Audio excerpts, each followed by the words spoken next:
isu perdamaian dan kemanusiaan selalu menjadi prioritas politik luar negeri Indonesia.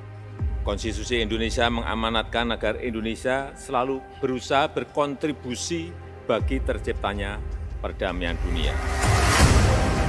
Kunjungan Presiden Indonesia Jokowi ke Ukraina dan Rusia yang membawa misi perdamaian menjadi sorotan publik. Sebab setelah kembalinya Jokowi ke Indonesia, serangan rudal Rusia ke Ukraina justru dilaporkan semakin menggila.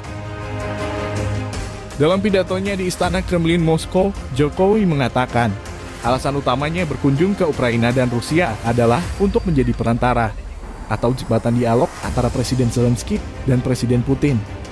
Isu-isu yang berkaitan dengan perdamaian dan kemanusiaan selalu menjadi prioritas kebijakan luar negeri Indonesia.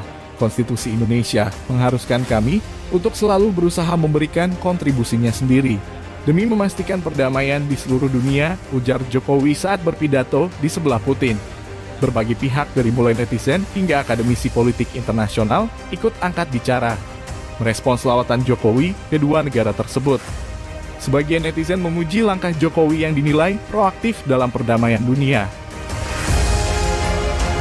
Namun tak sedikit yang menilai kunjungan Jokowi ke Kiev dan Moskow hanya buang-buang uang karena gagal menggiring perdamaian Rusia dan Ukraina. Tak lama setelah kembalinya Jokowi dari Moskow, usai bertemu Presiden Putin, Rusia kembali menggempur Ukraina.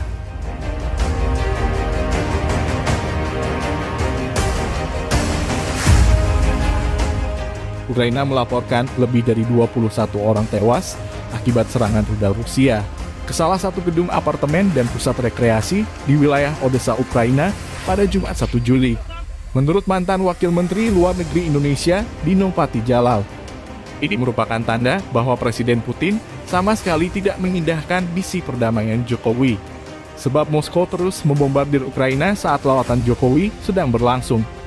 Rusia masih belum tertarik untuk akhiri perang di Ukraina. Ini terbukti dari aksi militernya di Ukraina yang kini semakin gencar. Prioritas Rusia saat ini bukan perdamaian, namun untuk secara militer, taklukkan dan kuasai Ukraina, kata Dino di akun Twitternya. Sementara itu, Susi Sudarman, pengamat hubungan internasional dari Universitas Indonesia, menyatakan pesimis bahwa lawatan Jokowi bisa membuahkan hasil signifikan terhadap upaya damai Moskow-Kiev. Susi juga melihat Putin sama sekali tidak menggubris pernyataan Jokowi terkait dorongan dialog damai bersama. Itu terlihat dari pidato Putin yang sama sekali tidak menjabarkan hasil pembicaraan mereka soal perang Rusia ke Ukraina. Jelas dia punya kepentingan strategis untuk tidak menjawab. Kepentingan strategis karena dia terjepit di Laut Baltik dan terjepit di Bosporus dan Dardanella, kata Susi kepada cnnindonesia.com. Susi mengatakan dengan kondisi tersebut sudah jelas bahwa Putin akan semakin defensif.